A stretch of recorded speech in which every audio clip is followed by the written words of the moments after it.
I'm looking for a new set of wheels. Something nice for the end of the world. But it has to be more than just transportation. It has to be a tool. If I'm going to have a machine that can produce the power of 100+ horses, then I need those horses to pull their weight. That's what PTOs are all about. A PTO is like a mechanical USB port. It lets you plug accessories right into your drivetrain. You can run anything from water pumps to grain mills off the rotational torque of your engine. It only takes about 60 horsepower to light up a village with a PTO generator. And it's a hell of a lot easier to rebuild your house when you have a PTO-powered sawmill in the barn. Now, I don't know what vehicle I'm going to pick just yet, but you can be sure it's going to have a PTO, or 2, or 3. The science of cars is pretty well established, with the science on Armageddon, still pretty fuzzy. In order to define what an end-of-days vehicle actually is, I had to create a comprehensive testing protocol, designed from a societal collapse angle. I had high hopes for this ugly SOB, and it didn't disappoint. There's a storm on the mountain, there's a hell on the highway. The desert's like an ocean, the sky's like a minefield. I can feel the earth shaking beneath my feet. I'm just looking for a new life, and it sure ain't easy, but I gotta believe that I'm on my way. Oh, I'm on my way.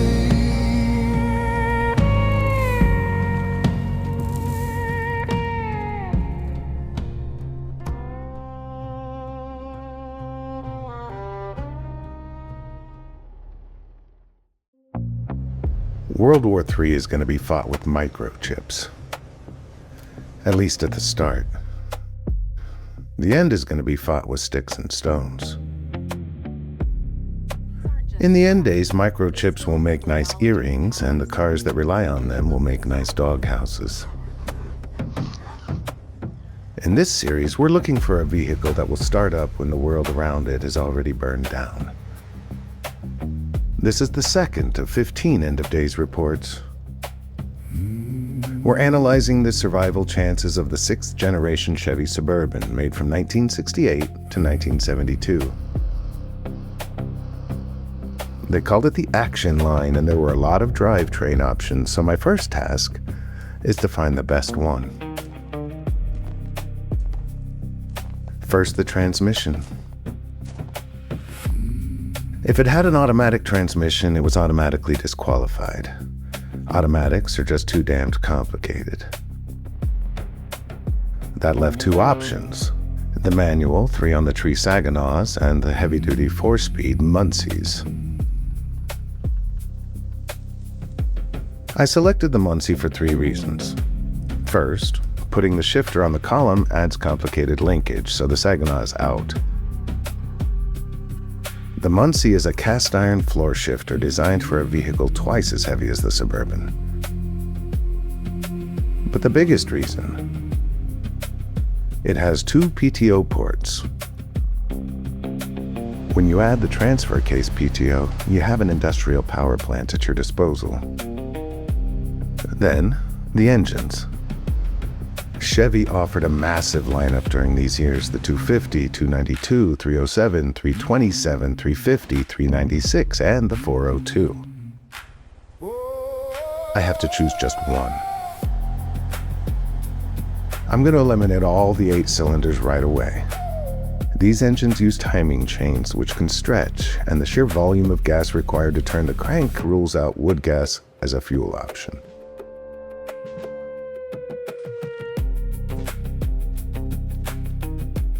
So that leaves the 2 inline 6s, so I'm going to choose the one with the most horsepower and torque. The transfer case has to be gear on gear, so that gives us our Apex model. It's the 1972 K20 3/4 ton four-wheel drive Suburban, powered by the 292 cubic inch inline-six engine with the 4-speed manual and gear-on-gear love down in the transfer case. The good old straight six features a tall deck block for massive torque and a 7-bearing crankshaft to support that lift. It has farm-grade engine mounts, and the transmission has a cast-iron housing with a massive granny gear for high torque crawling. And that's a good start. But the end of days report looks at the big picture through the lens of a total societal collapse. The analysis scores this machine across a 17-point gradient, and the numbers don't lie. If the candidate has a weakness, my test will find it. First, the engine is first-team All-American. The 292 has a massive 7 main-bearing crankshaft. This keeps everything nice and rigid. The low 8-to-1 compression ratio is good for alternative fuels, and the hydraulic lifters take some of the stress off. Its lifespan is 350,000 miles before a rebuild is necessary. The transmission is a cast-iron tank. It uses heavy-duty spur gears for first and reverse, and it's synchronized in gears 2 through 4, which reduces wear. Now don't let the amateurs drive it though. If they slam it into first, the gear teeth are gonna chip. Assuming you avoid that, you can expect to get about 400,000 miles out of this. The transfer case uses a cast-iron housing and heavy-duty helical gears. No chain. This is perfection. It'll last 350,000 miles.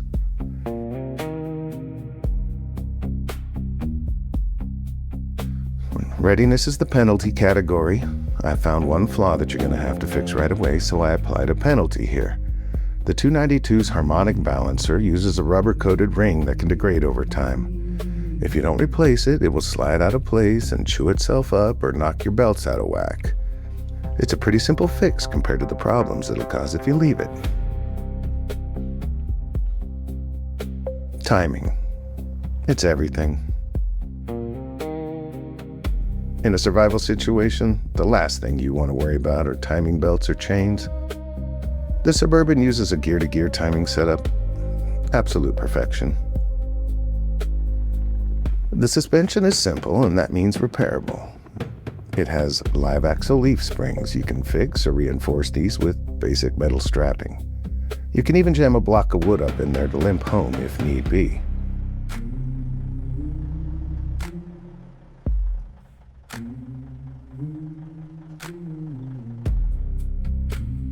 The 1972 Suburban has a manual steering box. It takes physical effort with its big-ass steering wheel, but there aren't any pumps, hoses, or fluid seals to blow out. And that's a good thing.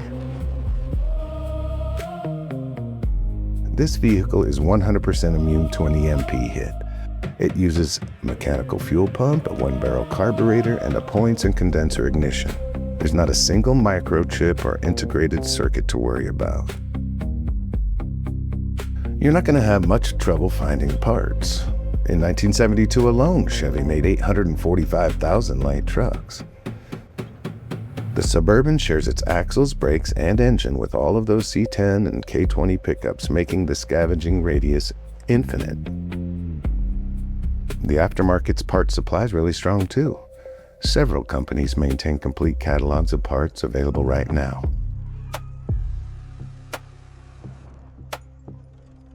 It's got average reach. Well, actually, better than I expected for a vehicle this big. Top speed is about 85 miles an hour, pulling from a 21-gallon tank.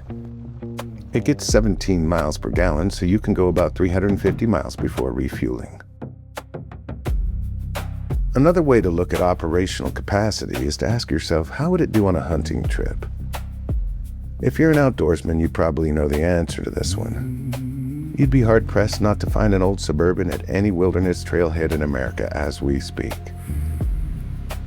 People may leave their Suburbans parked on the side of the house during the work week because their wives don't want to look at them. But when it's time to tag an elk, they bring out the K20. I always look closely at alternative fuels and lubricants. Versatility and survivability go hand in hand.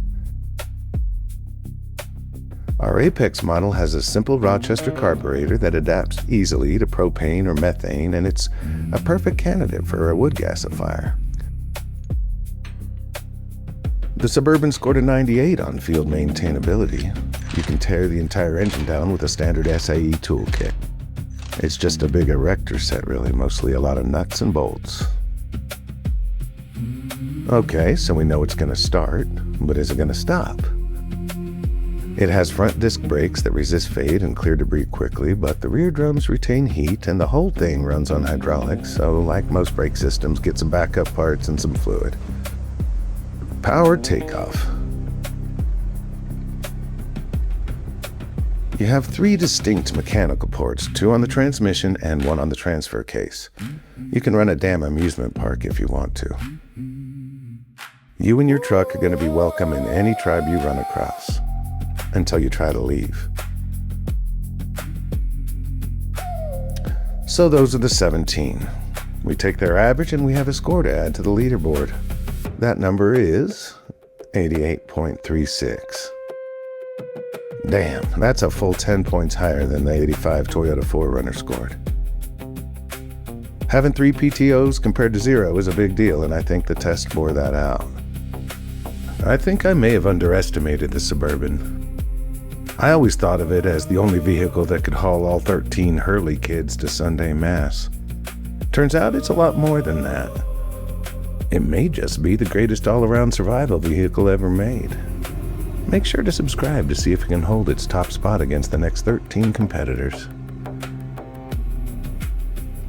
If I got something wrong or you think I neglected something, leave me a comment. We're all on the same team here and I could use all the help I can get.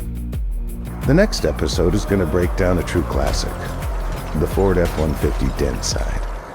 Hey, let's keep it rolling. I'm having a good time. This has been Casey Jones for the End of Days Report. Thanks for riding along.